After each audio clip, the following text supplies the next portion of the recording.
पता नहीं इस्टेब्लिशमेंट की थपकी में आखिर ऐसी क्या चीज़ है कि जिसको ये थपकी मिल जाती है, वो समझता है कि वो तो ज़मीन पर नऊज़ुबिल्लाह खुदा ही बन बैठा है और उसके सामने तो किसी को आवाज़ भी नहीं निकालनी चाहिए। अब कुछ दिन पहले की बात है, पाकिस्तान के तूलो अर्ज़ में चीनी 100 रुपए से कम फ़ी किलो की कीमत पर आराम से बिक रही थी। कोई मसला नहीं था। फिर ये हुआ कि चीनी को एक्सपोर्ट करने की इजाज़त दे दी गई। चीनी एक्सपोर्ट करने की इजाज़त देने के कुछ दिन बाद चीनी की होर्डिंग शुरू हो गई।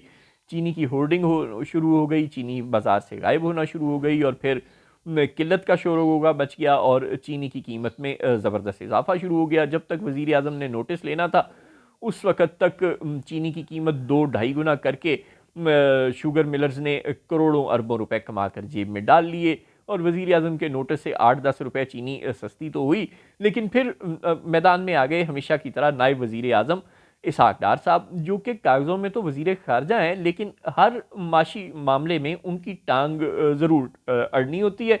लिहाजा शुगर मिलर्स के साथ उन्होंने मुज़ाकरात किए।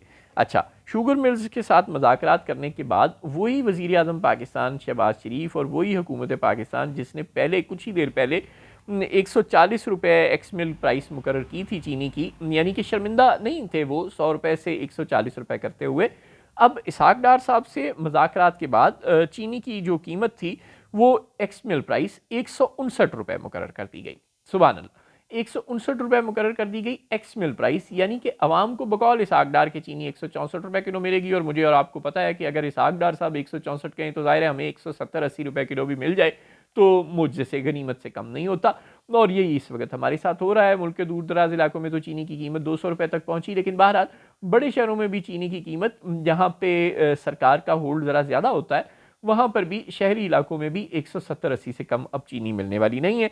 इसहाक डार साहब और शहबाज शरीफ साहब और इनकी पूरी हुकूमत की मेहरबानी से और इनकी काविशों से, और ये कोई नाकाम नहीं हो रहे, ये बाई डिज़ाइन सब कुछ हो रहा है, ये इंटेंशनली हो रहा है। हम सबको पता है कि नून लीग और पीपल्स पार्टी और दीगर सियासी जमातों के बड़े बड़े जो लीडरान हैं वो शुगर मिलर्स हैं, और लिहाजा उनको खुश करने के लिए ये सब ड्रामा हो रहा है। और फिर इस ड्रामे के खिलाफ जो बोलता है उसकी ज़ुबान बंद करने की बड़ी जल्दी पड़ी होती है, उस पर गुस्सा चढ़ रहा होता है हुकामे वाला तवार को। ऐसे बेशरम और ढीठ लोग हैं ये कि ये अपनी हरकतों पर शर्मिंदा नहीं होते। ये कौम से माफ़ी नहीं मांगते कि चीनी की कीमत 90-95 रुपये किलो से 180-90 रुपये किलो पर क्यों पहुंच गई। इनकी नाअहली की वजह से, जो ये कहते हैं कि हम 3 बार के और 2 बार के वज़ीर आज़म हैं और हम 15 बार के वज़ीर ख़जाना हैं, ये कौम से माफ़ी नहीं मांगते अपने माशी जराइम पर, अपने सियासी जराइम पर, अपने इंतज़ामी नाअहली पर, बल्कि ये रऊनत का और फ़िरौनियत का मुज़ाहिरा करते हैं और मिफ्ता इस्माइल से लड़ रहे हैं। अब अवैस लगारी साहब कि मिफ्ता इस्माइल अवाम को गुमराह कर रहा है। मिफ्ता इस्माइल का क्या ताल्लुक? मिफ्ता इस्माइल ने चीनी के मालिकान से जाके, चीनी की मिलों के मालिकान से जाके कहा था कि चीनी की कीमत महंगी कर दो।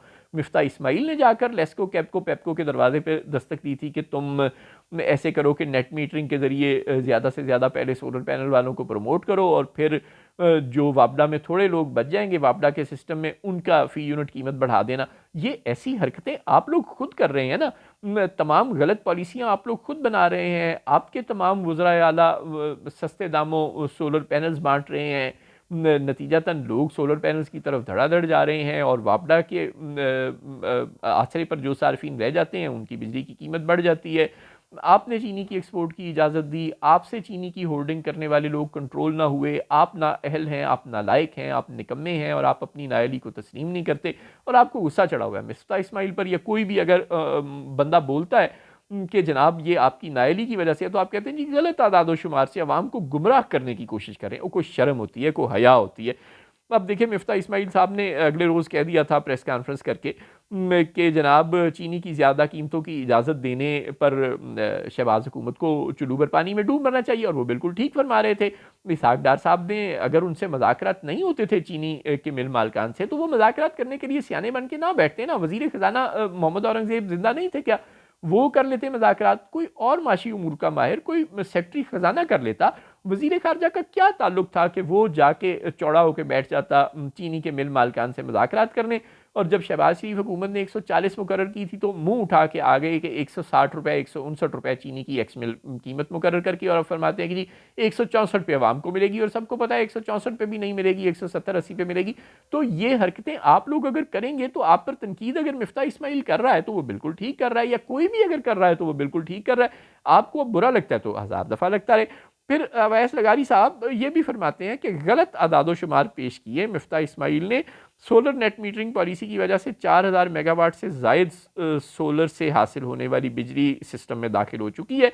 बड़ा एहसान आपका। आप तो कहते थे कि हमने इतने ज़्यादा कारखाने लगा रही हैं कि हमें किसी और की ज़रूरत ही नहीं है। आप तो कहते थे कि नवाज शरीफ की क़यादत में शहबाज शरीफ ने 2013 से 18 के दरमियान बिजली जो है वो उसकी पैदावार 30,000 मेगावाट तक बढ़ा दी थी, और पाकिस्तान की तो गर्मियों में भी जो खपत है बिजली की वो 16-17 हज़ार मेगावाट पर डे से ज़्यादा नहीं जा रही।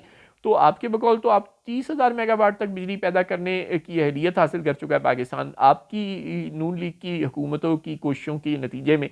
तो फिर आपको ज़रूरत क्या थी ये सोलर बिजली के ज़रिए से ये सब कुछ करने की, अगर आपसे जो सर्कुलर डेट का मसला है वो कंट्रोल नहीं होता था। सोलर पैनल बहुत अच्छी चीज़ है, उसकी कोई हौसला शिकनी नहीं होनी चाहिए।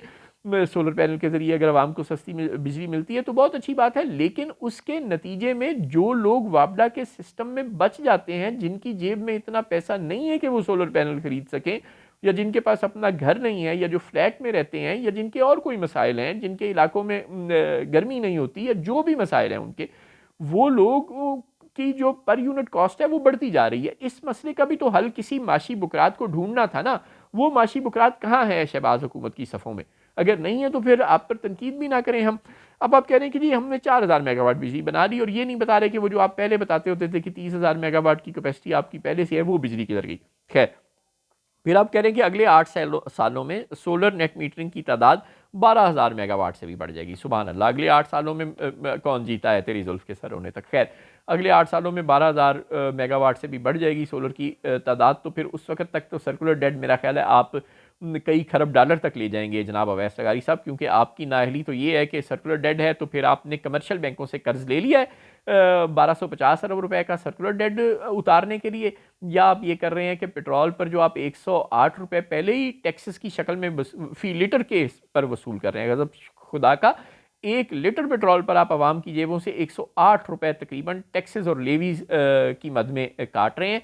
और अब आप सर्कुलर डेट को कंट्रोल करने के लिए, बिजली के सर्कुलर डेट को कंट्रोल करने के लिए पेट्रोल पर जो लेवी है और ड्यूटीज़ है उसकी तादाद में अब आप मज़ीद इजाफा करने जा रहे हैं। ये तो आपकी इकोनॉमिक मैनेजमेंट है। फिर आप कहते हैं आप पर तनकीद भी ना हो।